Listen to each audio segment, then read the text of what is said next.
Part 1.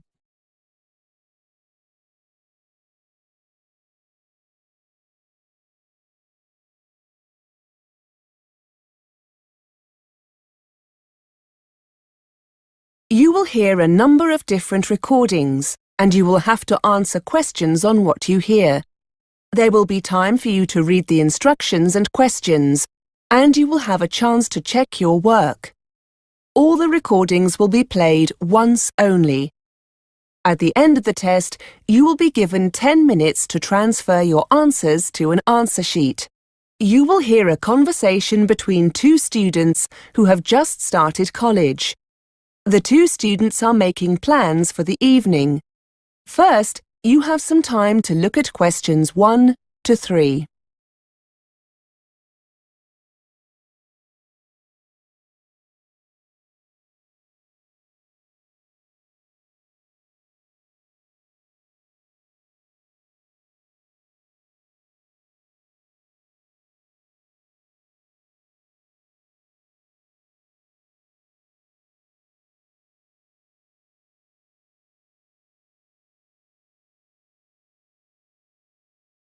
Now we shall begin.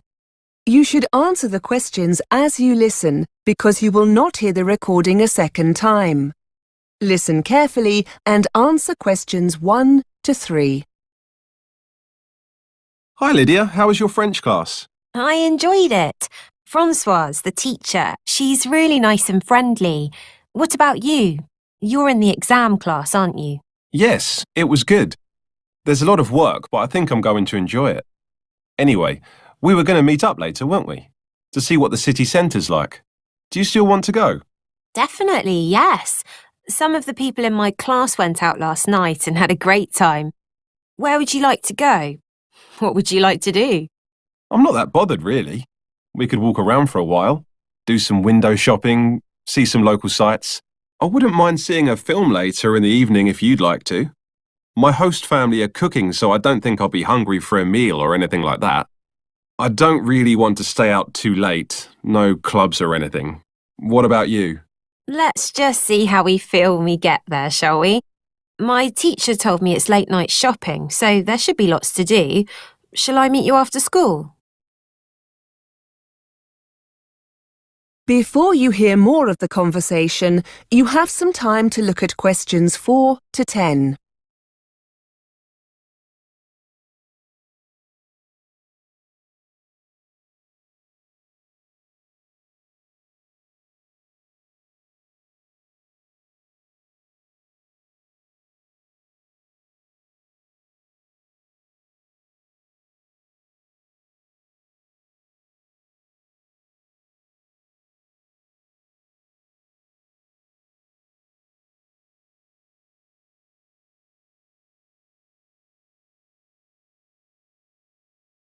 Now listen and answer questions 4 to 10. Well, I need to go back to my host family first. As I said, they're cooking me a meal and it'll be a chance to meet all their family. Shall I come to your house when I've finished? You're with the host family as well, aren't you? Yes, I haven't memorised the address yet. Wait a minute. Where's that card they gave me earlier? Here it is. Have you got a pen? Hang on. Right. Yes, what is it? OK, it's Mr. and Mrs. Andrews. You don't need that, do you? Here we are. The address. It's 60 Mayweather Road. It's in Coldfields, not far from the city centre, actually. My house is on the 14 bus route. It's easy to find. It's just across the road from the police station. If you get lost, here's the telephone number. 01764 388 64. Shall we say about 6? OK, that'll give me time to get ready. I'd like to find somewhere that sells paper and pens if possible. I'm sure you'll find somewhere. I'm hoping there's a bookshop. The teacher has recommended a good grammar practice book for the course. If we've got time, I could use this voucher the school gave us for a free coffee in the library cafe. Oh yes, I've got one of them too. Good idea. That is the end of part 1. You now have half a minute to check your answers.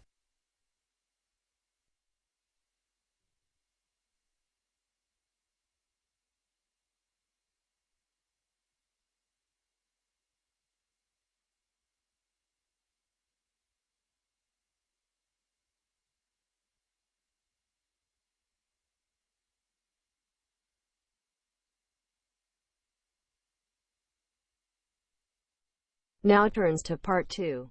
Part 2.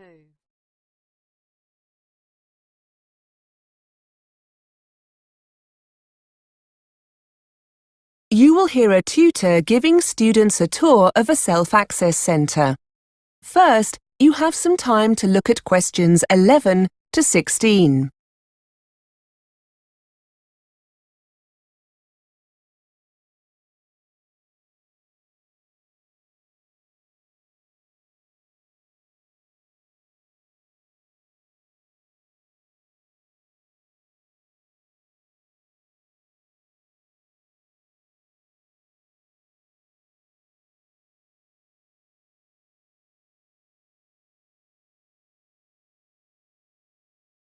Now listen and answer questions 11 to 16. OK, so here we are on the first floor. The self-access centre is just along here on the left. This room's very popular with students and can get quite busy. When it's quiet, you can come here as often as you want, but if there's a lot of demand, such as coming up to exam time, we have to limit sessions to make sure everyone gets a chance to use the resources. If you'd like to follow me in. So, here we are. As you can see, it's a lovely bright room with lots of resources to help you with your English studies. Over there against the wall, we have a row of internet-connected computers.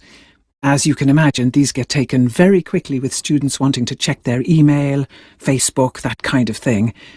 Because of the demand, we ask students to try and stick to about 30 minutes maximum. You'll need to log in with your username and password. You should have created these already during your induction.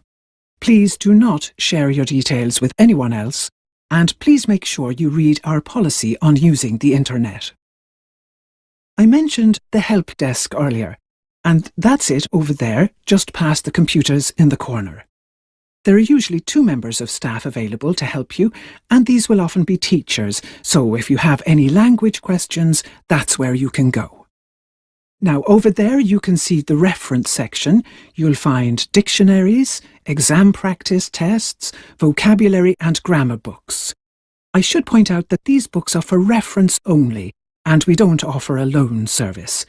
We are allowed to make photocopies of 1 or 2 pages, so if there's an exercise you need a copy of, ask the staff to help. Now, these computers on the oval table here, they're our high-spec PCs. You'll find programs to help you with your English, but also opportunities to practice other languages, such as Spanish, Chinese, German, several languages in fact. Some of them require a CD-ROM. You can collect them from the help desk.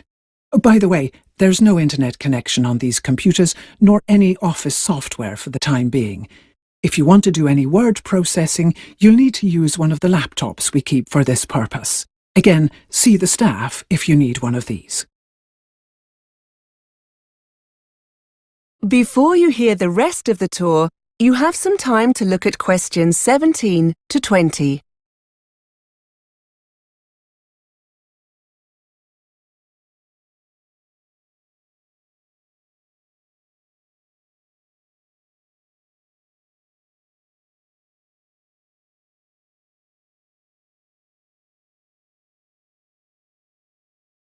Now listen and answer questions 17 to 20. Some of you were asking earlier about extra listening practice, and these small rooms here are dedicated language labs. If you want to use this resource, see a member of staff to buy a set of headphones. And finally here on the left, we have 2 stands with our large collection of readers. These are simplified novels by well-known British authors like Charlotte Bronte, Charles Dickens and Shakespeare. The books are graded, and you'll find lots that will be appropriate to your level. Unlike the reference books, you can take these readers home and keep them for up to 14 days. I think that's everything.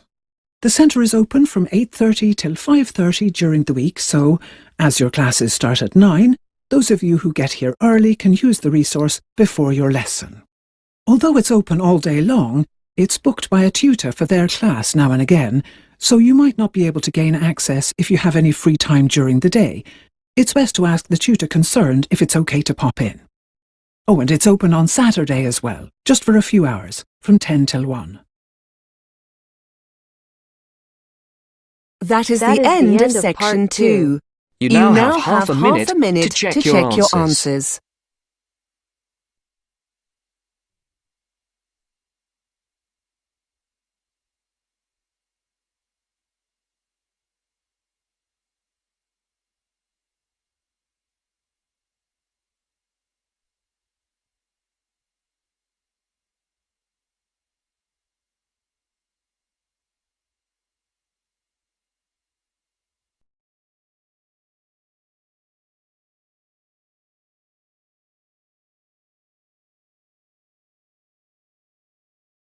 You will hear a tutor Now turn talking to to a part student 3. during a tutorial.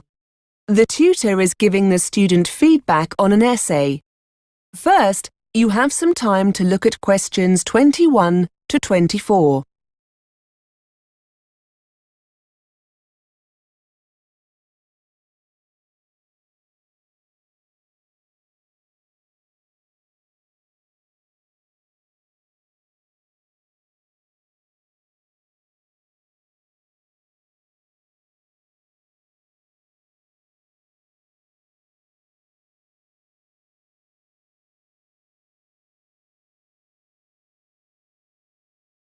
Now listen and answer questions 21 to 24. Hello, Jacob. Come in and take a seat. How are you finding the course? Very good. I'm really enjoying myself. Good. Well, I've had a look at the first draft of your assignment, and it shows a great deal of promise. How well do you think you answered the question? I think I dealt with the task okay. I spent hours in the library reading up on the subject, so I feel confident I answered the question. I'm not sure about my Spanish, though. Well, for a first draft, I was very happy with the content. You've included all the important points, and you've given a very balanced argument, so I'm pleased with that. I think one area you need to work on is organisation. Yes, my other tutor said the same thing about another piece of writing. My ideas weren't organised logically, she said. Well, to be fair, I think the order of your ideas here is fine. It's your paragraphing that's the problem. If you look at this page, it's difficult to actually see your organisation. Your ideas are in the right order, but I can't make the organisation out very well because there aren't any paragraphs. Yes, I see what you mean. Perhaps if I left a line between paragraphs, it would make it clearer. Yes, that's an excellent idea.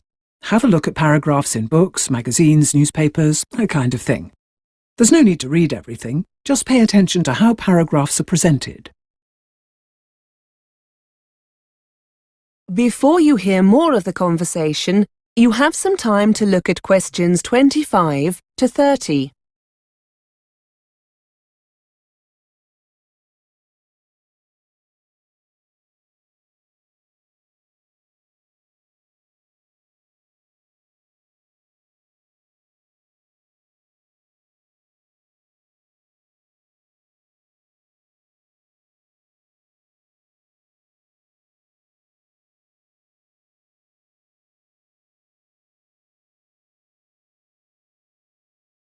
Now listen and answer questions 25 to 30. OK. I'll have a look at some of my friends' work as well. They don't seem to have this problem. What about the style of the writing? Is that OK? I've never really learnt how to write formally, so I'm always a bit worried about this when I write an essay. The register is very good, Jacob. No problem at all. You've used lots of nice set expressions we'd expect to find in a piece of writing like this, and used them very naturally. That's good. What about my Spanish? Your basic grammar is okay. You haven't made many mistakes, so that's good.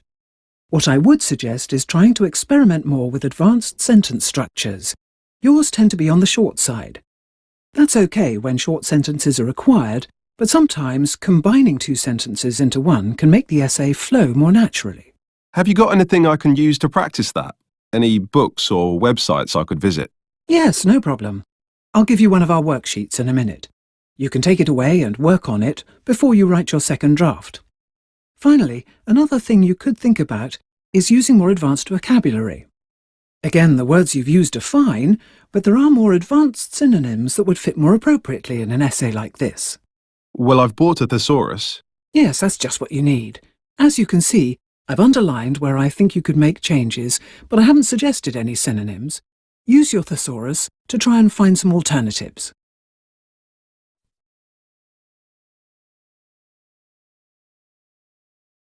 That is the end of part 3. You now have half a minute to check your answers.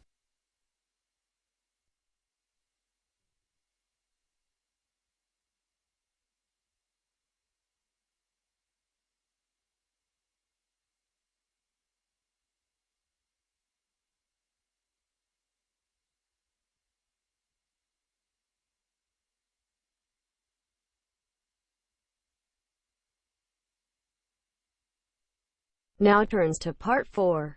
Part 4. You are going to hear a lecturer giving a talk about work placements for psychology students. First, you have some time to look at questions 31 to 34.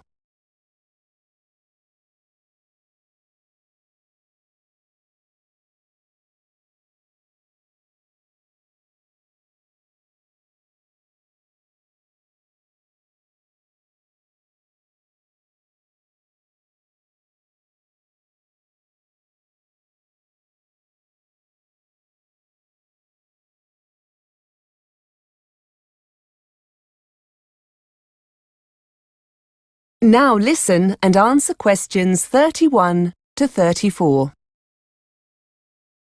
Good morning. I'm here today to talk about the placement that's offered to all psychology students. As you all know, this takes place in the third year of the Psychology BSc. I'm here to explain a little about the placement and how the process works. A lot of preparation's involved in getting these placements right, so you need to be thinking about this now.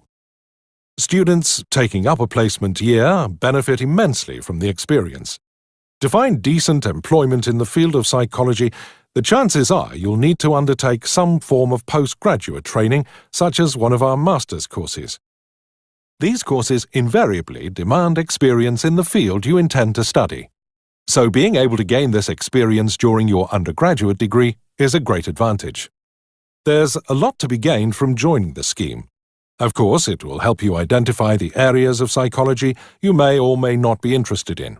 And you'll develop transferable skills such as problem-solving, team-working, communication skills. Skills that employers demand and that graduates often lack. Also remember that the placement will offer you networking opportunities to become acquainted with key players in your field. Many of our students who've completed a placement year take up a position with the same employer after graduation or after successfully completing postgraduate training. In fact, many of our students from previous years now hold influential positions in the police, the health service and the private sector as a direct result of their placements.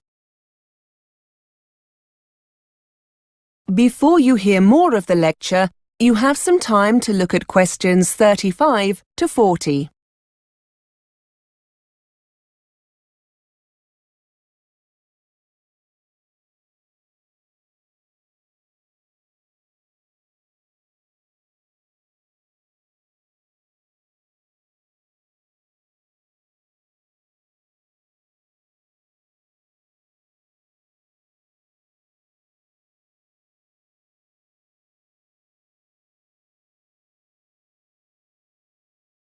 Now listen and answer questions 35 to 40. The placement you choose will depend very much on your own area of interest. Those of you who have a particular interest in research can opt for a placement in a hospital unit here or abroad, working in areas of forensic and clinical psychology. A post here can be very rewarding and allows you to contribute to qualitative and quantitative research data and learn practical research skills you can use in your coursework. For those who prefer hands-on experience of working with patients, there are a wide range of options available. We have links with several charitable and public sector organizations that support stroke patients and people recovering from serious physical trauma, for example due to motoring or industrial accidents. You'll have the opportunity to help them deal with long-term clinical treatment and pain management. There are several opportunities to work with addiction and rehabilitation units. The kind of experience you'll gain here can be very wide-ranging, For example, offering you the chance to observe group therapy and one-to-one counselling sessions for anxiety and anger management classes. Students are encouraged to give their reaction to sessions during regular team meetings, which can often be of benefit to both the student and the organisation. For those of you interested in the application of psychology in education, we have a number of students who take placements working with children with special educational needs. Students in the past have worked as teaching assistants and contributed to teacher training workshops. There's a lot more information about this on the website, including case studies written by some of our previous students. These will give you a much wider and richer picture of our placements. As I said earlier, you should already be giving this some serious thought. Our placement officer, Greg Smith, will be able to advise you about the organisations we have contacts with and we've worked with in the past. Once you've discussed the opportunities available, we ask you to contact the organisation concerned to investigate potential positions and to arrange an interview. Your personal tutor will be able to help you with updating your CV and interview skills. During the enrolment process, you'll have been notified of the need to obtain a CRB check. In cases where you're working with vulnerable people, it's a legal requirement that you've had a Criminal Records Bureau check carried out. Without this, we won't be able to approve the placement. If you haven't yet arranged this, you must notify the placement officer of this during your first meeting. He'll give you the necessary paperwork to make your application. Once you have the certificate, please supply a photocopy to the placement officer. That is the end of part 4. You now have half a minute to check your answers.